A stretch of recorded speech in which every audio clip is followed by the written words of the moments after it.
क्या होगा अगर एक मासूम बच्ची को स्कूल में किताब नहीं, टॉयलेट का ब्रश पकड़ा दिया जाए? क्या सिर्फ जाति के नाम पर किसी की इज्जत यूं कुचली जा सकती है? और जब वो बच्ची सबके सामने रो रही हो, तो क्या सिस्टम उसे बचाएगा? क्यों, या खुद गुनहगार बन जाएगा? लेकिन उस दिन कुछ ऐसा हुआ जिसके बाद सिर्फ स्कूल नहीं, पूरा शहर कांप गया। और फिर एक नाम गूंजा, जिसे सुनकर अफसरों के भी हाथ कांपने लगे। आखिर कौन थी वो जिससे सिस्टम भी कांपता था? क्या आपको लगता है कि बच्चों से जाति के नाम पर ऐसा बर्ताव सही है? लाइक करें, शेयर करें और सब्सक्राइब करें। आप क्या सोचते हैं, नीचे कमेंट करें। सुबह का समय था। बरेली के एक छोटे से सरकारी स्कूल का आंगन, हल्की धूप, बच्चों की आवाजें, लेकिन इस शोर के बीच एक लड़की खामोश खड़ी थी। नाम सुमन वाल्मीकि। उसकी आंखों में पढ़ने का सपना था, लेकिन उस स्कूल में उसे छात्रा नहीं, जाति से पहचाना जाता था। सुमन के लिए स्कूल पढ़ाई की जगह नहीं, सजा का मैदान बन चुका था। स्कूल में उसे पढ़ाया नहीं जाता था, उसे काम करवाया जाता था। कभी झाड़ू, कभी पानी, और हर बार एक ही ताना, तेरी औकात क्या है? और जब वह मना करती तो गूंजती थी एक गाली, नीच कहीं की, ज्यादा बोलने लगी है। पूरी क्लास हंसती, कुछ बच्चे चुप रहते और सुमन बस सिर झुका लेती। एक दिन खबर आई, आज स्कूल में जांच अधिकारी आने वाले हैं। पूरे स्कूल में हड़कंप मच गया। टीचर्स दौड़ने लगे, हेडमास्टर चिल्लाने लगा, सब कुछ चमकना चाहिए, कोई गड़बड़ नहीं होनी चाहिए। और तभी सबकी नजर सुमन पर पड़ी। एक टीचर गुस्से में बोला, अरे सुमन, जा पूरे स्कूल के टॉयलेट साफ कर। सुमन कांप गई।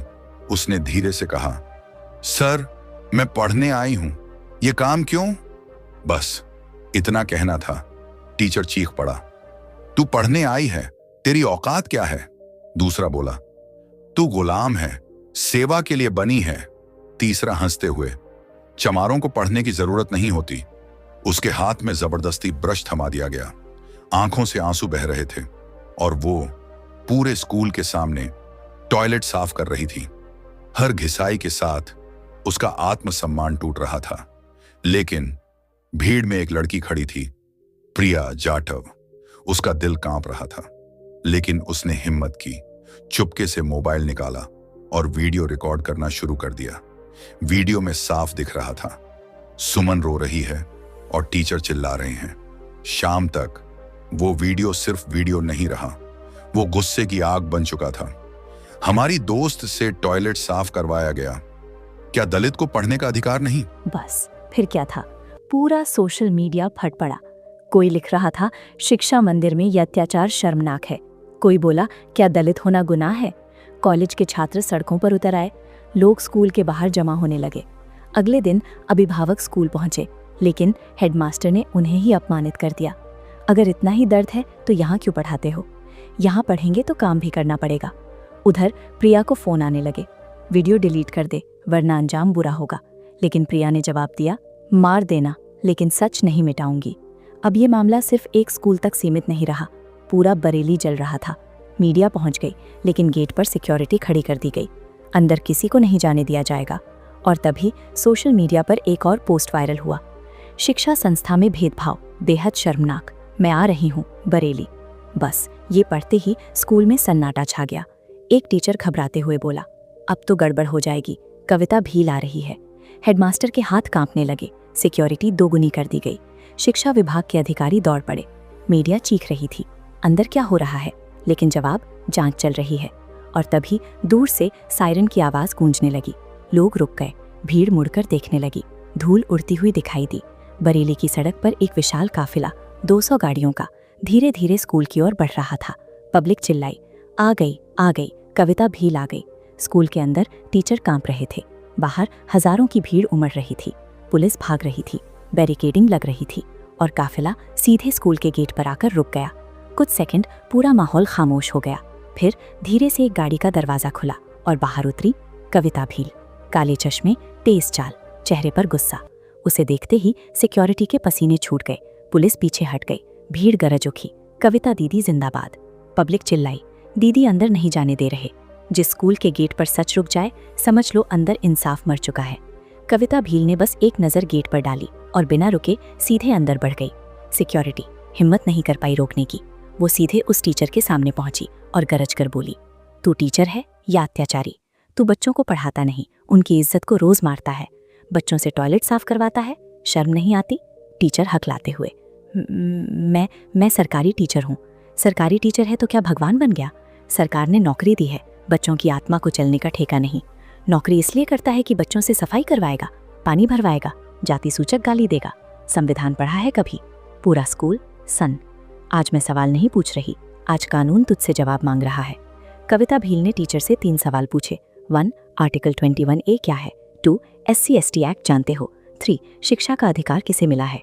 टीचर चुप, पसीना, आवाज बंद। हेडमास्टर कौन है? बुलाओ उसे। जिस स्कूल का हेड ही सड़ा हो, वहाँ बच्चों का भविष्य कैसे बचेगा? हेडमास्टर आया। कविता जी चुप, अगर नौकरी नहीं करनी तो छोड़ दे, बच्चे तेरे पास नहीं आएंगे तो कहाँ जाएंगे? अभिभावक बोले, दीदी हमने शिकायत की थी, लेकिन कविता भील कर जी, ताला लगाओ इस स्कूल में। ये स्कूल नहीं, ये बच्चों के सपनों की कब्रगाह बन गया है। ये स्कूल तेरे बाप का नहीं है, ये संविधान से चलेगा। खबर मिलते ही ब्लॉक शिक्षा अधिकारी और जिला बेसिक शिक्षा अधिकारी घबराकर मौके पर पहुंच गए। कविता जी हम जांच कर रहे हैं, दोषियों को सजा मिलेगी। कविता भील ने जमकर सुनाया। कुर्सी पर बैठकर फाइल घुमाना आसान है, कभी जमीन पर उतरकर दर्द भी देखो। बच्चों से काम करवाया जा रहा है, जातिवाद हो रहा है, और आप कहते हो जांच चल रही है। बाबा साहिब ने जो अधिकार दिए हैं उन्हें कोई छीन नहीं सकता। ये देश कानून से चलेगा, जाति से नहीं। ये किताब में लिखे शब्द नहीं है, ये हमारी जिंदगी की लड़ाई है। मामला इतना बढ़ गया, कलेक्टर को भाग कर आना पड़ा। गुस्से में बोला, ये सब मत करो, जांच होगी। पब्लिक गर्जी। वाह, दीदी ने कलेक्टर बुला लिया। कलेक्टर हकलाते हुए बोले, कविता जी प्रक्रिया होती है, जांच के बाद। तभी पब्लिक दहाड़ी, नहीं चाहिए जांच, अभी न्याय चाहिए, कार्रवाई करो तुरंत। कविता भील कलेक्टर की आंखों में देखते हुए गुस्से में बोली, आज फैसला फाइल में नहीं होगा, आज फैसला यहीं जनता के सामने होगा। कविता भील तेज आवाज में, कलेक्टर साहब प्रक्रिया की बात मत कीजिए। संविधान ने हर बच्चे को पढ़ने का अधिकार दिया है। आर्टिकल 21A कहता है शिक्षा हर बच्चे का अधिकार है, और SC/ST एक्ट साफ कहता है जाति के नाम पर अपमान सीधा अपराध है। यहाँ बच्ची से टॉयलेट साफ करवाया गया, गाली दी गई, ये जांच का मामला नहीं, ये सीधा सीधा क्राइम है।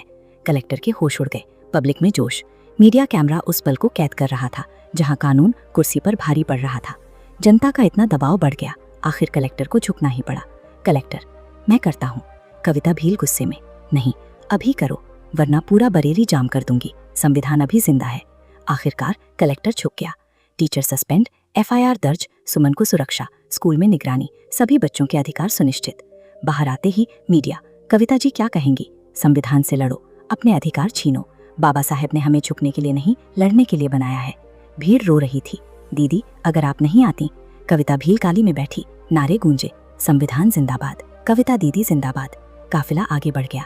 आज वही स्कूल बदल रहा है, चमक रहा है, और पूरे शहर में एक डर है, सही से काम करो वरना कविता भील आ जाएगी। अब यहाँ गलती करने से पहले लोग सोचते नहीं, सीधे डरते हैं, कहीं कविता भील ना आ जाए। अगर आपको लगा कि न्याय के लिए खड़े होना जरूरी है तो लाइक करें, शेयर करें और सब्सक्राइब करें। क्या आप खुद कभी ऐसे अन्याय देख चुके हैं? कमेंट करें।